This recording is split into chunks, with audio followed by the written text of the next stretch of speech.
The echo of stifled sobs bounced off the chilly tiled walls. It was just past the lunch break, and the corridor outside the girls' restroom stood hauntingly silent. Three older girls, their gazes gleaming with malicious glee, had trapped a girl half their stature. Their cruelty extended beyond taunts. Hands seized her wrists, pulling her inside. She tripped forward, her books tumbling to the ground, her backpack strap ripping under their hold. The restroom door crashed shut. Her voice quivered as she murmured, "Please, just let me be." The bullies only snickered. One twisted her arm, while another shoved her toward the farthest stall. It was the usual pattern: corner, degrade, and leave her trembling in terror. But today, they were unaware of who was close by, just 2 corridors away in the gymnasium. A tactical SWAT training session was in progress. Her father, Sergeant Michael Carter, clad in full gear, was guiding his team through simulated hostage rescue exercises. He had no clue his own daughter was moments from enduring the most frightening ordeal of her school life. In mere minutes, their worlds would crash together in a way no one could ever erase from memory. The girl no one stood up for, Emma Carter, had always been the reserved one. Small, quiet, and most content sketching in the library's corner. Her peers hardly noticed her, except those who mistook her quietness for vulnerability. That year, the bullying intensified. It began with murmurs in the cafeteria, then mocking her attire, then knocking her books to the floor. Teachers appeared oblivious, too preoccupied or unwilling to intervene in the chaos. And Emma, desperate to shield her father from worry, bottled it all up. Her father, Sergeant Michael Carter, had raised her alone since her mother's death when Emma was 8. His world revolved around the SWAT team: long shifts, erratic hours, constant peril. At home, he was tender, protective, always trying to coax a smile from her. Yet he remained unaware of the battles his daughter fought in the school's hallways. That Wednesday, the lunch period felt like an ambush. Emma sat alone at her table, nibbling on the sandwich her dad had packed that morning. She was halfway through a sketch in her notebook when a snicker sounded behind her.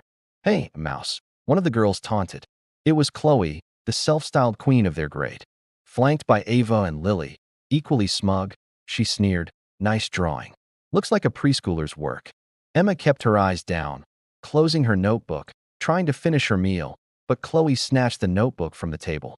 "Oh, little Mouse is shy," she jeered. "Give it back," Emma whispered. Ava leaned in, her voice laced with mock sweetness. "Or what? You gonna squeak at us?" They laughed. Then Chloe's eyes turned cold. "Come with us, Mouse. We've got a surprise for you." Emma knew what that meant. Her heart raced, but before she could react, they grabbed her arms and yanked her from the bench. Students in the cafeteria witnessed it. No one stirred. The hallway was empty, their footsteps reverberating as they dragged her toward the restroom at the far end. Emma struggled, pleading softly, "Please, I didn't do anything. You exist. That's enough," Lily sneered. The restroom door swung open, and they pushed her inside. The scent of disinfectant mingled with the sharp tang of fear in the air. Chloe locked the door. "Time for a little makeover," she smirked, pulling scissors from her bag. Emma's breath hitched. She backed up until her shoulder hit the cold tile wall. "Please, no." But her plea only widened their grins. The SWAT drill that wasn't just practice. Meanwhile, in the gym, Sergeant Michael Carter barked orders. Breach. Clear left. Secure the hostage. His SWAT team moved in unison, black uniforms and tactical gear blending into a seamless flow of precision. It was meant to be a routine school safety drill, invited by the principal to reassure parents and staff. Michael was fully focused until a sound pierced the air, a faint, sharp cry, muffled. He froze mid-step. His instincts screamed. That wasn't part of the drill. He signaled his second-in-command. "Hear that?" The man nodded grimly. "Bathroom wing." They moved swiftly, silent as shadows. Michael's heart pounded, not from the sprint, but from a deep, chilling dread growing within him. He didn't know why yet, but something told him this was personal. In the restroom, Chloe had Emma cornered near the sinks. Ava pinned her arms while Lily brandished the scissors, their metal blades glinting under the fluorescent lights. "Think you're better than us, Mouse?" Lily hissed. Emma shook her head frantically. "No. Please, I." The door slammed open with such force it shook the wall. 3 SWAT officers in full tactical gear filled the doorway, their vests, helmets, and black gloves forming an imposing barrier. At the forefront was her father. For a moment, time stood still. Emma's tear-streaked eyes met his. Recognition sparked in both. "Dad," her voice broke. Michael's face shifted from shock to controlled rage. "Step away from her," he said, his voice low, lethal. The girls froze, the scissors trembling in Lily's hand. "You have 3 seconds," Michael warned, advancing. Every inch the man who faced down armed threats.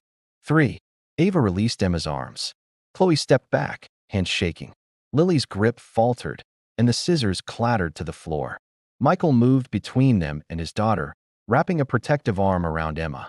His team stepped in, ushering the girls toward the door where a school security officer waited. Emma buried her face in her father's vest, sobbing. He gently lifted her chin, scanning her face for injuries. "You're safe now, baby girl," he whispered.